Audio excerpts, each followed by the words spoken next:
मुलाजिम है यहाँ पर। हम इसलिए यहाँ पर आज जमा हुए हैं कि हमें पिछले 4 महीने से सैलरी नहीं मिल रही है।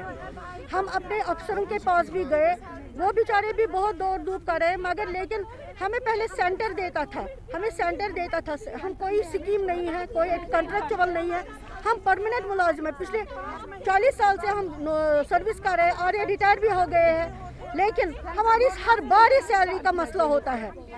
हमारे डीजी साहब जो सलीमुर रहमान साहब हैं, वो भी बेचारे दौड़ धूप कर रहे हैं इसके लिए दिल्ली से यहाँ तक, मगर हमें पता नहीं चलता है कि ये बार बार हमें मसले क्यों आते हैं। हम यहाँ इसलिए आए हैं सड़क पे क्योंकि हमें सुकून चाहिए। 4 महीने से बंद है सर, और हम सिर्फ अब गवर्नर साहब से गुजारिश करते हैं कि वो इस मसले को खुद देखें, खुद इस